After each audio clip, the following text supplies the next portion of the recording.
ഇനി മറ്റൊരു സങ്കടകരമായ വാർത്തയുടെ കൂടുതൽ വിശദാംശങ്ങളിലേക്കാണ്. നാടിനെ കണ്ണീർ കടലാക്കി പാലക്കാട് പനയമ്പാടത്ത് ലോറി പാഞ്ഞു കയറി മരിച്ച 4 പെൺകുട്ടികൾ ഇനി ഓർമ്മ. തുപ്പനാട് ജുമാ മസ്ജിദിലാണ് 4 കുട്ടികൾക്കും ഖബർ ഒരുക്കിയത്.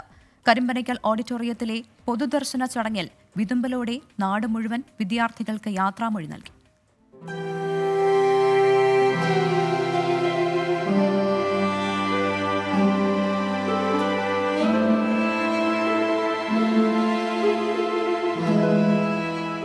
പെയ്തു തോരാത്ത സങ്കടപ്പെരുമഴയിൽ നാടൊന്നാകെ അവർ 4 പേർക്കും അന്ത്യയാത്രാ മൊഴി ചൊല്ലി.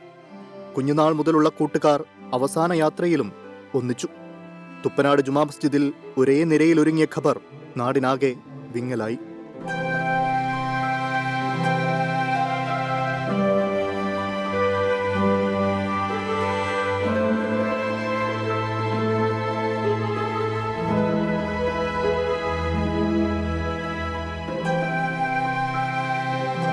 നിതയും ആയിഷയും ഇർഫാനയും ഹൃദയും പൊന്നോമനകളെ അവസാന നോക്ക് കാണാനെത്തിയവർക്ക് സങ്കടം താങ്ങാനായില്ല.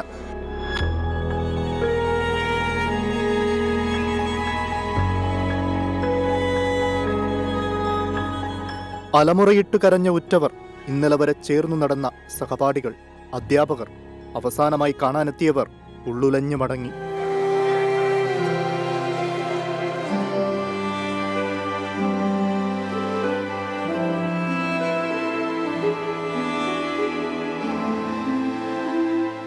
മൃതദേഹം പൊതുദർശനത്തിന് വെച്ച കരിമ്പനയ്ക്കൽ ഓഡിറ്റോറിയത്തിലേക്ക് നാട് മുഴുവൻ ഒഴുകിയെത്തി.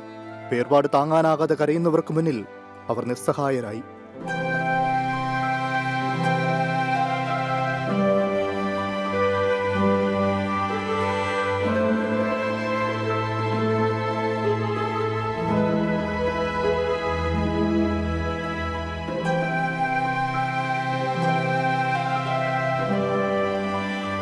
ഇന്നലെ പരീക്ഷ എഴുതി മടങ്ങിയ കൂട്ടുകാരാണ്.